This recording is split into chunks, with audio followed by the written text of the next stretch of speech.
Good evening, everyone. Let's do a short sound check. If you can hear me well and if you can see me well, can you please type CELTA in the comments?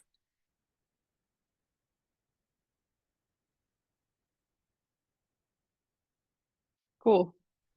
Thank you. Thank you very much. Thank you. All right. So while people are joining to our webinar, I will introduce the topic of today's webinar, of course.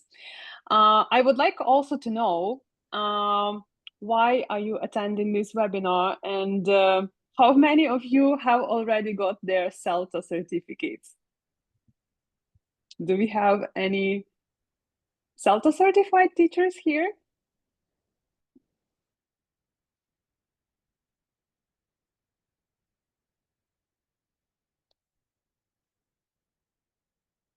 Not yet. Cool. That's cool that you are planning. Okay. Alex has TKT. Victoria would like to have. Thank you for sharing. Cool. So actually, I've got my CELTA and I received the certificate. Oh my God, it's going to be 10 years soon. Actually, why we are here today is because when I applied for my CELTA, for example, I knew that there would be some kind of pre-interview task, which I did, right? And the next stage was interview. And that's what I was extremely afraid of. And I couldn't find any information about this stage of application process. And I know many teachers have concerns about this part of the application process. So that's why today, I called my colleagues and friends, Olena Bochkaryova and Lydia Simak. Hello, ladies. Hello. Hi. Who are also not only DOSes at Great Education Center, but they are quite experienced CELTA trainers. And we're going to have the interview with the CELTA trainers, actually. You can ask any questions that you want to ask them today about the CELTA application process, actually, but we will mainly focus on the interview. So something which is mysterious, something which nobody talks about, but we will reveal some naked truth about this part, this stage of your application process. So the naked truth about CELTA interviews, but before that, some boring part, which I have to say before we start. So actually, you're going to receive the certificates for this for attending this webinar if you take a short test in your personal account on our website after this webinar. This will happen tomorrow when you will receive the follow-up email. Unfortunately, not tonight because it's going to be late and the video has to be processed and they have to prepare everything for you to get your certificates. So enjoy the webinar, ask as many questions as you like. Here, this is your chance to get all your answers about CELTA interview. And the floor is yours. So I'm handing the word to Lydia and Olena, who are going to start the session. Hello, everyone. Can you hear us? Can you see us? Hello. Hi. Thank you for joining us. So welcome to our pre-CELTA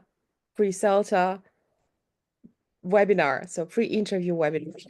So we actually collected the most common concerns, questions, and we just hope that after this webinar, you will feel more confident and not be afraid to attend the interview. And actually, our ultimate goal is for you to look forward to your CELTA interview. Exactly. So, Lena, let's get going, shall we?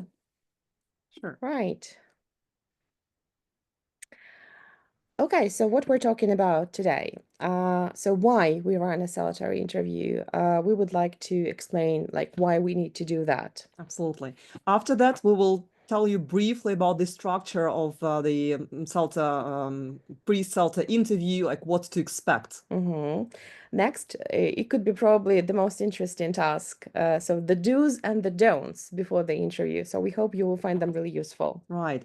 And another really, really important part is the do's and don'ts during the interview. So what you should take into account and what you'd better avoid doing during the interview and what to be ready for. Exactly. So, and the final part is, of course, to talk about the concerns and myths about the CELTA interviews.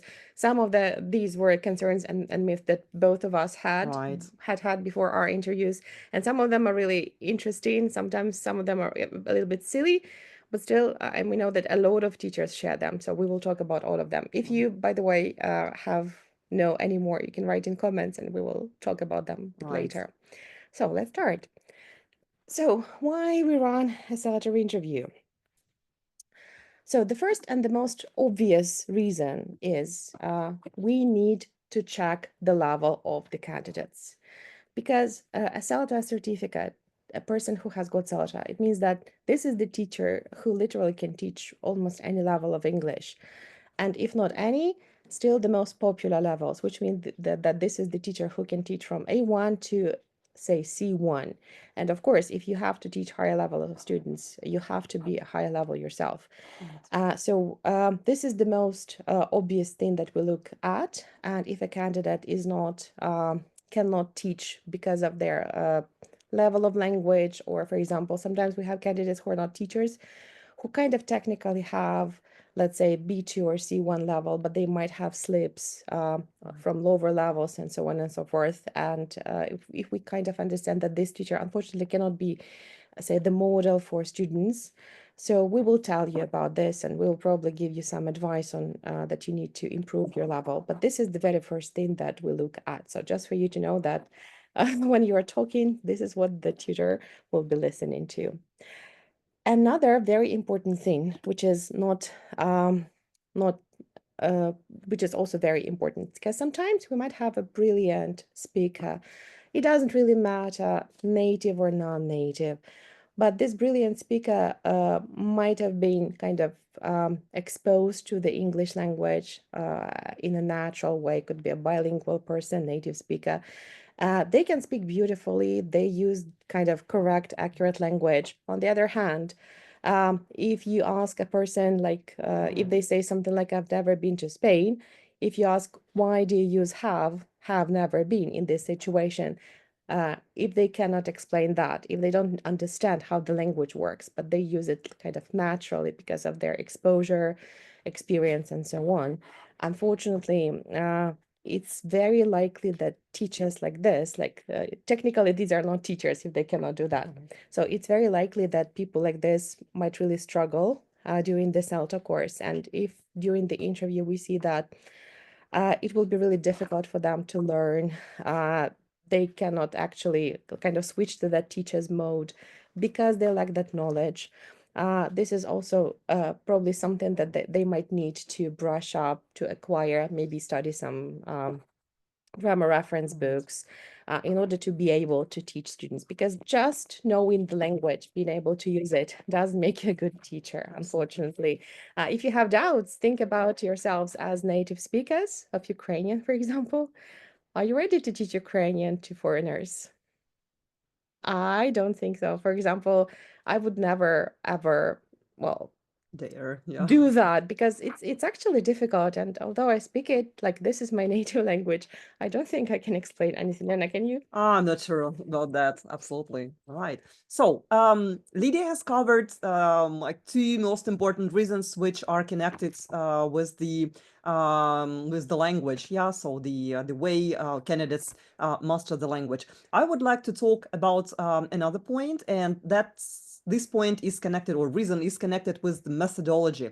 So another reason is to kind of test and to diagnose the methodological background.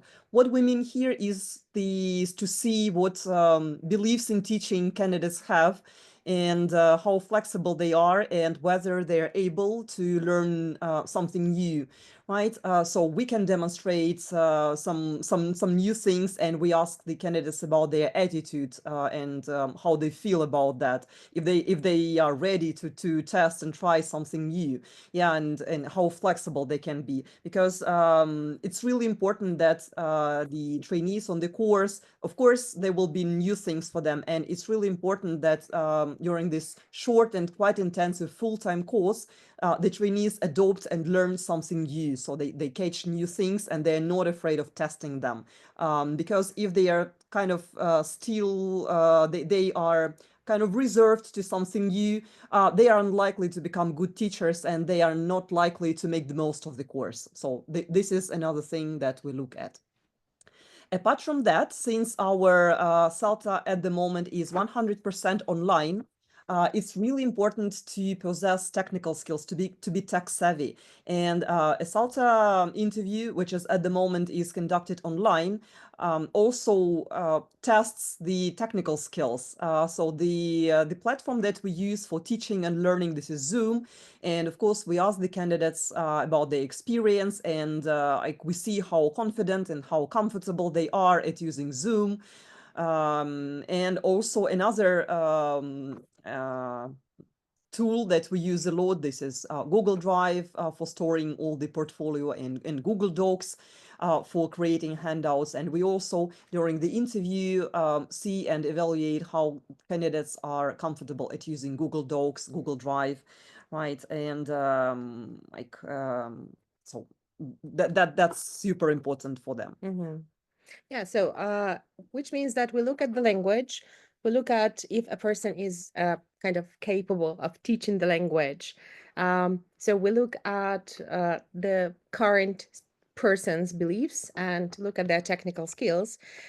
Another important reason to provide, like to have the interview, is that sometimes this is a chance for us to give potential trainees some useful advice that will help them prepare for the course. Because, like, how do you prepare for the CELTA course? This is number one most popular question.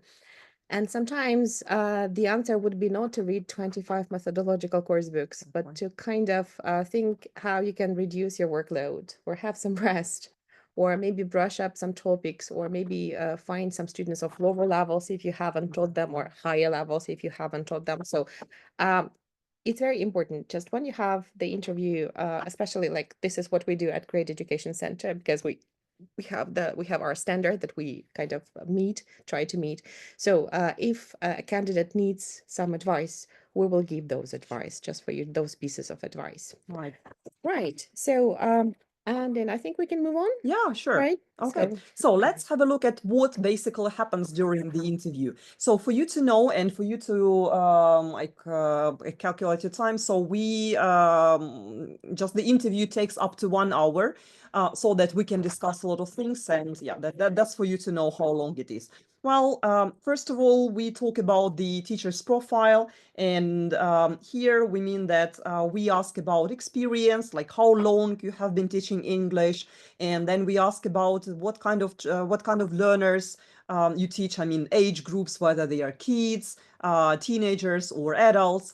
Then types of classes, whether it is general English, for example, or business English, or you have experience at exam preparation classes, for instance. Then, of course, we ask about the mode of learning, whether you have experience of teaching online, and especially groups online. Why? Because in the CELTA course, like you will teach groups of learners, and the size of group can range from 6 to 10 or sometimes 12 candidates. And though it's not a must, it's important, it's beneficial if you have this previous experience of teaching groups online using Zoom. And of course, here we can ask whether you have ever used Zoom, whether you have ever used breakout rooms, for instance. Do you know how to share the screen? Again, even if you don't have this experience, for instance, you use Google Meet, this is not the reason for you not to be accepted to the course. As Lydia has mentioned, we provide some practical advice how to better prepare for the course. And once the candidate has never done anything in Zoom, for instance, or has never used, let's say, breakout rooms, we will recommend such a candidate to find a student and teach them online, or to try and teach a group online, for instance. So also apart from that, yeah, we talk about teaching context and technical skills. And last but not least, we ask about reasons for taking a CELTA course. Again, here I would like to give you a tip. There is no right or wrong answer why you do that, and what we value is just the honest answer, and it will just help us better understand your background and your reasons for taking the CELTA course. That's it. After that, we discuss the pre-interview task. We can ask some questions. Again, you don't need to kind of to learn it by heart.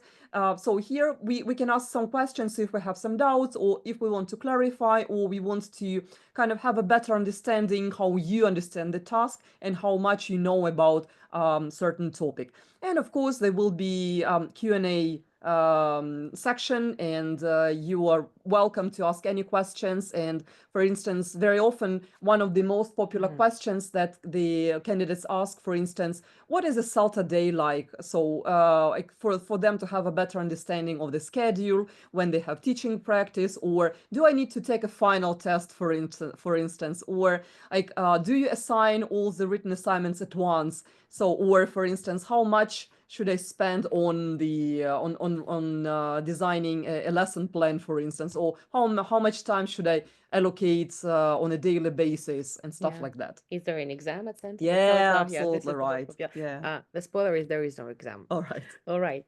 So this is the structure of the interview.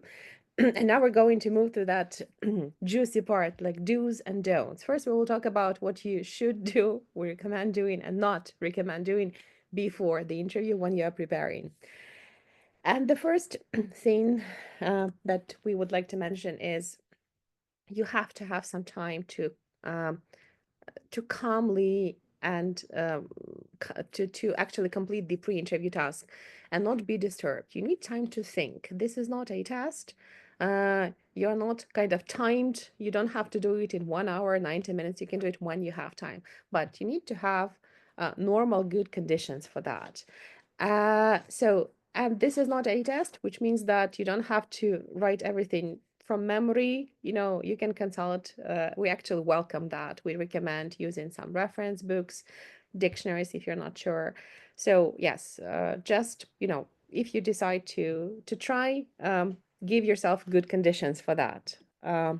So the next do is prepare by brushing up on the grammar basics. So if you feel that you're a little bit rusty, especially because the pre-interview task, it has the task from different levels, like from lower levels, higher levels.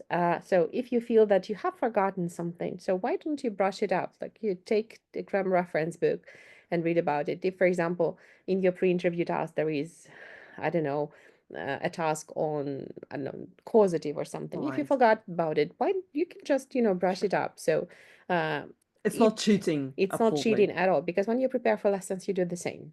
You're not a dictionary, so you're not a reference book, so you prepare. So do it. This is very good preparation. Another thing is consult reference books and dictionaries. I've already mentioned that. This is not cheating at all.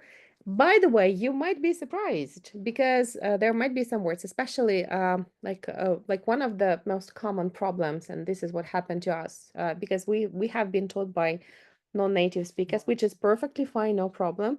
But the problem is that a lot of words that we learned were taught sometimes incorrectly, or sometimes you learn them from reading a book. And if you read a book, you may voice the word incorrectly. And then you look at the dictionary, it's like, whoa. Yeah. So, and actually it's pronounced very different from what you thought it is. So check yourselves, consult reference books and dictionaries. So dictionary is your best friend. So you can even browse the words that you know well, and you might get surprised. So this is what we recommend. Yeah, absolutely. All right.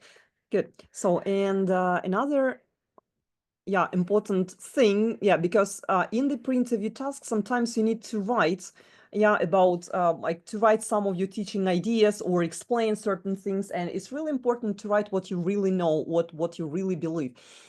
It's not about pleasing the trainer, or it's not about anticipating what the trainer might like, and there is another extreme when candidates want to impress the trainer by using a lot of specialized terminology and specialist vocabulary using all these fancy terms like, I don't know, guided discovery or task-based learning. yeah, exactly, or Yes. like TBL, TTT and stuff like that. Yeah, and at this moment we wonder whether the candidates really know what they if they really understand this term, and if you write something like that, so then you should be prepared that we will ask you like, what do you mean by that, or how do you use the guided discovery, right? Or have you ever had experience of teaching a TBL lesson, and what was the task about, and stuff like that. Yeah, because we want to test how much you know, and it's not just using some nice words to please the trainer. So it's better to write what you really believe in, what you really know, kind of without kind of exaggerating, right? Then another thing is it's about don't do some last minute reading, yeah, and because you want to impress the trainer, because the what really matters is the depth with which you process what you have read in the book, and how much you accept these ideas, and if you have ever kind of tried to implement them in, or you have tried put them into practice, because what you read may be really superficial, and like we will definitely detect that this is that something has been read just to impress the trainers and nothing else, because again we test the depth of how well you know this or that notion in methodology, and we will have a better understanding if this is something that has kind of rooted in your mind, or it's just what you have read. Can I add? So yeah, Sure. you can impress us. We'll be pleased to be impressed, but still, we will see whether you really understand what it is, or it's kind of something that you probably have heard and you might not. We might be not on the same page, because you might be using the same term, but like in our term, in our world, it means one thing. In the candidate's world, it can mean something else. So don't be afraid to make a mistake. You can say anything during the interview, because we have our ways actually to diagnose whether what you actually do in your lesson. So don't what we're saying, it doesn't mean that you should be afraid. Don't be afraid. So there is nothing stupid you can say, really. Exactly. And by the way, if we have the candidate who knows everything, what would we teach them during the course, right? Absolutely. So we actually do the same thing as you do with your learners. We diagnose what you already know. We kind of have a plan in our heads already what we have to teach you, Sure. and then it helps us prepare for the CELTA course. So don't be afraid to say something. I mean, anything, literally. Right, Absolutely. Lena? All right. Yeah. We know that all our candidates, like, well, most of them are quite tech-savvy people, and there is another danger here. They are tempted to use artificial intelligence. This is really important. So please do not use AI for, I don't know, generating ideas, or for writing the task, work, basically doing the task, for instance.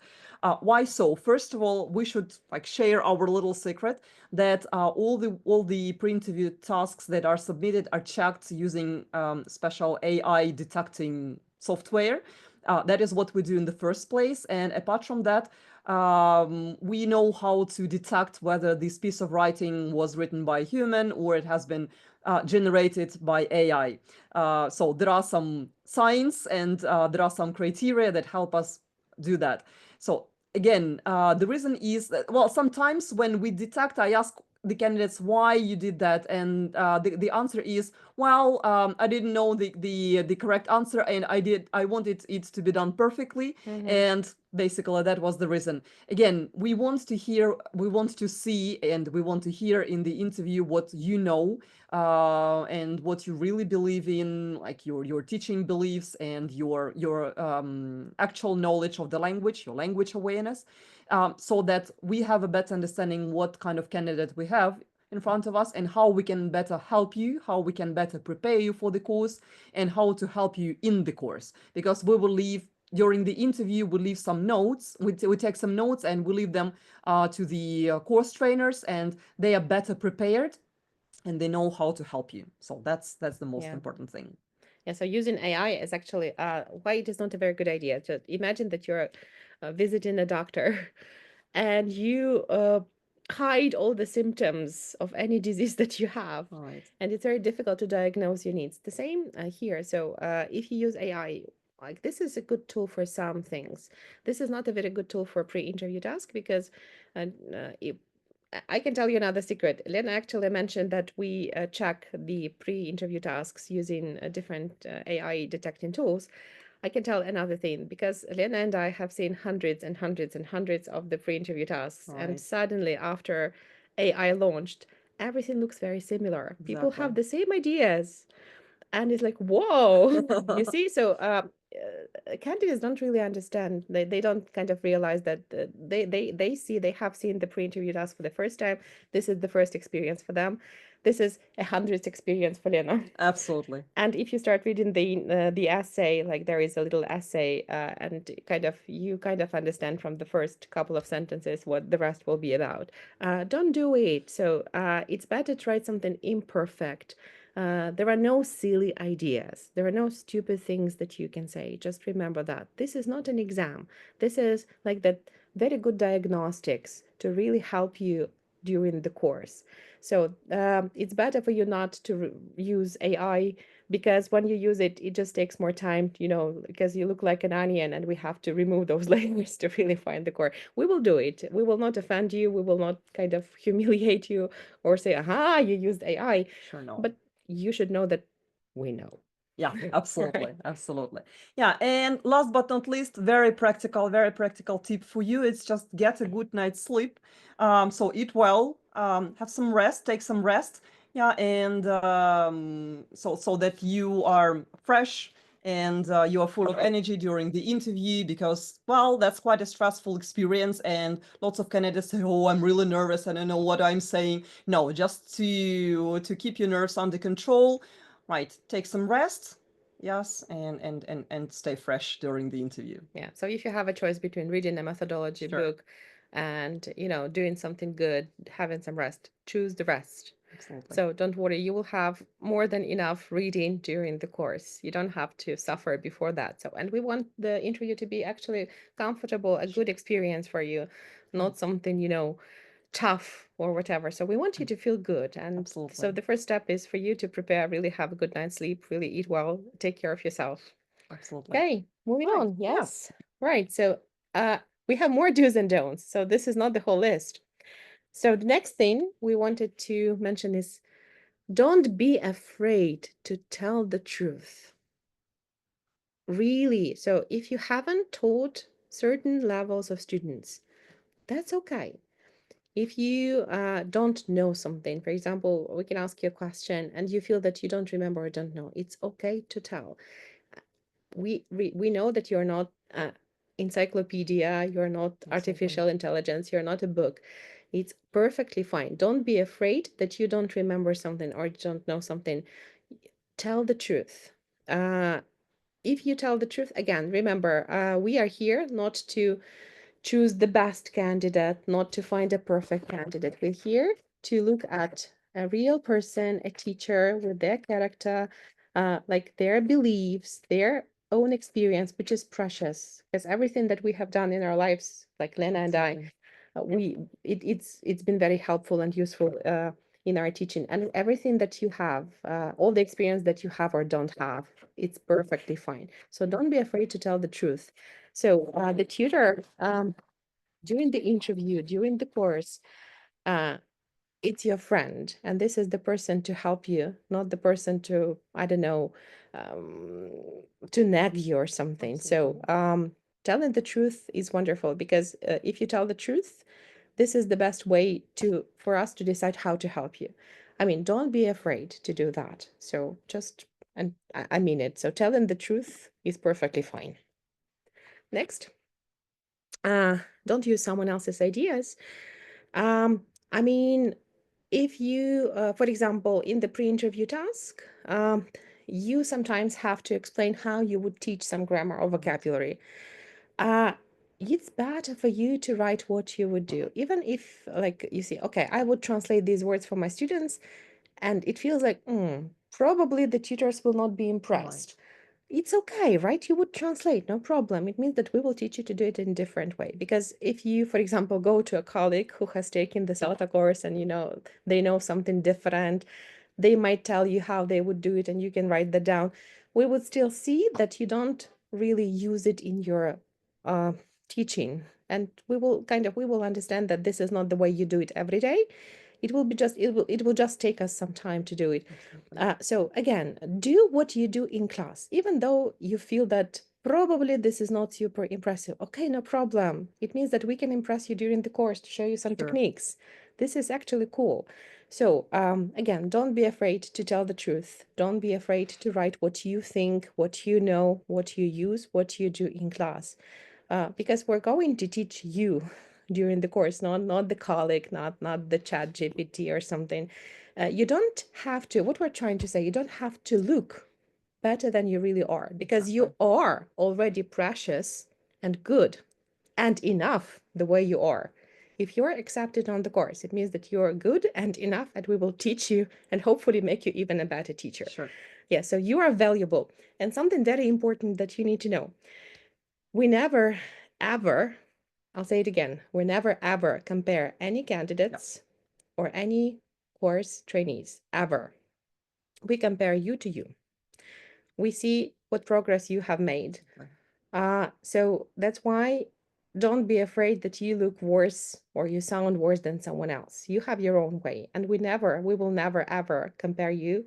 Even when we're drinking with Lena somewhere after work, we never say that this candidate is better than that candidate, ever. We don't do that because it just doesn't work. Every person is unique, and you are unique and precious. So don't be afraid to be yourself, whatever the experience or beliefs you have.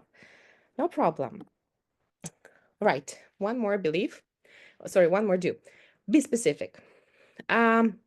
Teachers are people who can talk a lot. And sometimes you can ask a specific question. For example, how long have you been teaching? Yeah. Which is a specific question. And sometimes we get like a 7 minutes long answer, and the person starts telling about, like the 3 generations of teachers in the family or something. It's okay. You don't have to provide very long answers sometimes. Sometimes we just need to hear the number. It doesn't mean that you will behave like during the interrogation or something, but I mean, if so usually we want you to be a bit more specific. So try to really listen to what the teacher is asking and really answering their question. So that's the tip. And then don't use the complex terms you're not sure of. Lena has already mentioned that. So if you don't try to impress us that much. So it's okay if you do use something, but usually what happens during the CELTA course, and a lot of people with academic background are really surprised, is that we have to, like, we make you use very simple language when you teach your students. So don't use the complex terms for the sake of using complex terms. Again, you can use normal language. If you listen to Lena and I right now, you probably haven't heard anything higher than B2 level or even B1 plus. And it's okay. You don't have to impress people with the language. So what we're trying to say is you can be yourself. You don't have to really try hard to look better than you are. Absolutely. Remember, you're good enough the way you are. Absolutely. All right. Okay. Some people become so stressed at the very thought of taking the interview that they think, okay, how should I how to prepare better? What course should I take? Should I take some private like lesson with an experienced colleague who has passed the CELTA course? And very often you can see even specially designed courses on how to pass a CELTA interview with distinction or stuff like that. Our advice with Lida will be, don't waste your time or money on taking such a course. because like you don't need any special strategy. Well, basically, the strategy doesn't such a strategy doesn't exist, because here there are no like right or wrong actions. If you are yourself and if you act naturally, you say what you think, you express the teaching beliefs that you really have in your mind, and you talk about your like current teaching practice, the way, and you talk about the way you teach. It's fine to talk about your hesitations. It's fine to talk about things you're not sure about.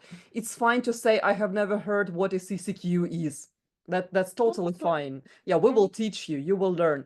Yeah, and so like I can add a little yeah. bit. Oh, So, sure. what you need to know, that we like part of our job is to really understand who we're teaching, who we're accepting on the course. Right. If you buy a webinar or like some course from the person who completed CELTA and they have that belief that they cracked the course, they don't know you. You might Sure. need a different thing.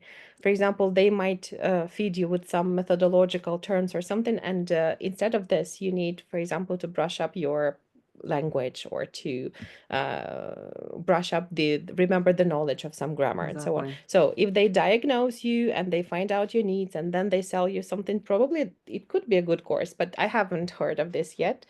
Mostly, and these kind of experts, they might think that they have cracked it, and so my belief is that unless you're a CELTA tutor, you're probably not qualified for such thing. Sure. But I cannot tell because I haven't bought that course myself. So that's Okay. yeah. Yeah, absolutely right. But don't waste your time and money. Yeah, that's true. And apart from that, there may be the some candidates may try and memorize some answers, because well they kind of may predict what they are going to be asked about. Again, we can all detect that, whether it is a kind of spontaneous flow or it is a memorized answer. Like, it's fine to kind of revise probably, or to somehow get ready, but don't learn this like long answers about why you want to take a CELTA course. It's better to be sincere, to be open and frank. Yeah, that's more than enough. Absolutely. All right. And then one more thing is that don't be afraid to say if you have no or limited teaching experience. Yeah, so because this is the question that we ask, like how long you have been teaching English, or in what context you have been, you have taught it, whether you have experience of teaching groups, whether you have experience of teaching, let's say upper intermediate, because in the course, trainees teachers teach two levels. That's, let's say, pre-intermediate, A2/B1 and B2. And we often ask this question, and the candidate may feel, a bit afraid of saying that, well, I have never taught B2, for instance, or well, I've never taught groups, or I've never taught like lower levels, or Or adults. yeah, or else I have experience of only or I have experience of only teaching one-to-one students. Again, you shouldn't be afraid of telling us that. And basically, like the most important thing is that what we test is your potential, and you should be ready to learn new things. That is what we want to see, that you're ready to learn new things. You're ready to embrace this new experience and try something new. That's the most important thing, right? Okay, and kind of last but not least is that ask questions. Anytime something is not clear, or you would like to find out more about a CELTA day, as I have mentioned, or about what teaching practice is like, or something about Or the grades. People are worried about the grades. Ask about them. We will Sure. we'll talk to you about this. No problem. Exactly. In such a way, you will show that you're interested in learning, and you are already investing your time and effort. You're putting your effort into learning, right? Yeah. Very often there can be a question like for a like if that's a part-time full-time course, like whether it's a good idea to combine learning and working, for instance, or am I going to be busy all day long? Yeah. Even such practical things, like is it a good idea to continue going to a gym, for instance, once again, and then ask me like that? Yeah, that's totally fine. There are no silly questions. And if you have some concerns, if you're like hesitating about something, yeah, feel free to.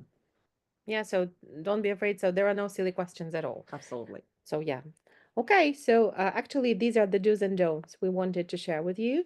And now we're ready to get to the next part, which is talking about concerns and myths about the CELTA interviews. And the first myth that we kind of want to talk about is I need to be an expert in English grammar and methodology. I'll tell you a secret. None of us is a complete expert in everything. That is impossible. Absolutely. So we have like I mean, people are limited. This is normal. You cannot specialize in everything. And if a person tells that they're specialized in everything, they specialize in fooling people or something like this. So Exactly. you don't have to be an expert in English grammar and methodology. Yes, you have to have some language awareness, which should be enough to take the course and teach.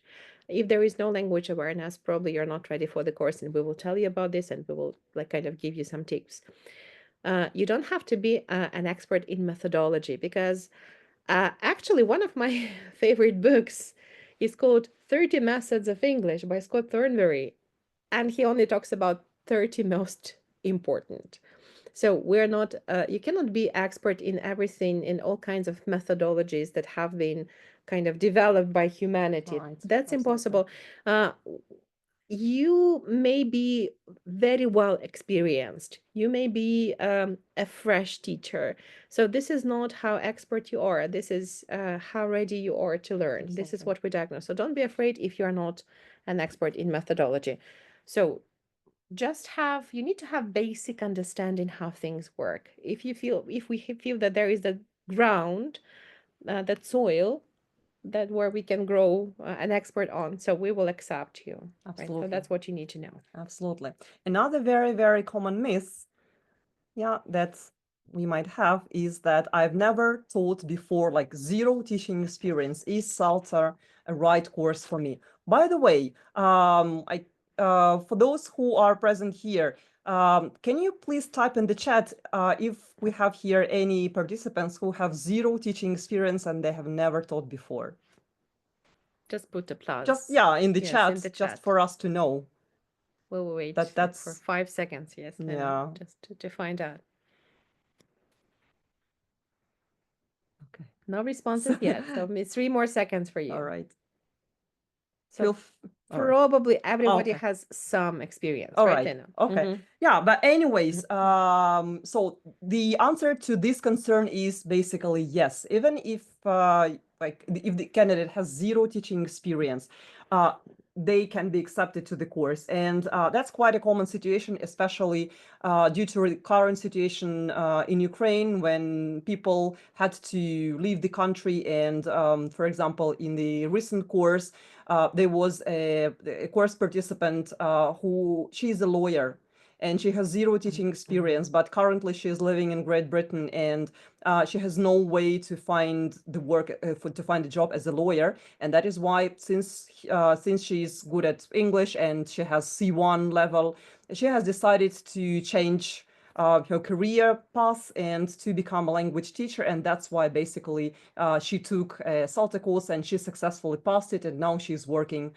as an English teacher. So such stories are really, really common when people decide to change their career path, and so they decide to learn something new and do something new, or maybe teaching once was their dream, and they decided to follow their passion. So basically, why is it possible? The thing is that CELTA course is basically designed for teachers who are new, for the candidates who are new to teaching, and they can learn the basic skills, like teaching skills from scratch. And apart from that, there is a view that sometimes it's even better to teach the candidates who are new to teaching rather than to fix some kind of bad habits in teaching, because sometimes it's break, not fix. Exactly, yes, because some teachers are not so flexible Yeah, and they are stuck in their teaching practices, and during the like full-time course, it may be sometimes very hard to do that. So sometimes it's even you if you have kind of little or no teaching experience, because then you are open to new experiences and you can learn right from the very beginning. On the other hand, don't be afraid. If don't think that we prefer the Yeah. fresh teachers.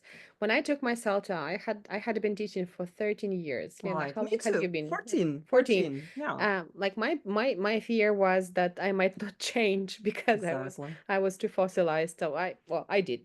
Lena as well. So no Sure. problem at all. Right. Do you And have a question? yeah, we have a comment. Me 11. Yeah. Oh, Oh, that's cool. very young. That's good for CELTA. Perfect. Sure. Okay, I mean, don't be afraid. We've had candidates, like my oldest candidate was 54, and she passed, and she had a well-deserved, very proud pass. Absolutely. So, Elena, I don't know if you had kind of Uh, older candidate. right. Yeah, I remember one candidate. She was in her late 40s. Yeah, and No she was problem, doing yes. great. Yeah. Yeah, sometimes younger people are more fossilized than like I mean older teachers. I mean, don't be afraid. If this is your long-term dream or goal, or this is something that you have to do Sure. because you're abroad or you want to change your career, so just do it. Don't be afraid. Okay, moving on then, I Yeah, guess. sure. So another common myth. What if I get stuck in the interview? Don't worry, you might get stuck in the interview. It doesn't mean that we will say, aha, ha, ha, ha, I'm not taking you Right. to the course. No. If you're stuck, what we will do is actually we will help you get out. So we will ask you some questions. We will guide you. We will lead you to some confusion, sorry, conclusion. And even if we don't, so we will just, that's perfectly fine. I don't remember any situation when we just kind of stopped in the middle of the interview and then said, okay, probably we're not good for each other. Let's say goodbye. Right. So, no worries. We will help you out. Don't worry.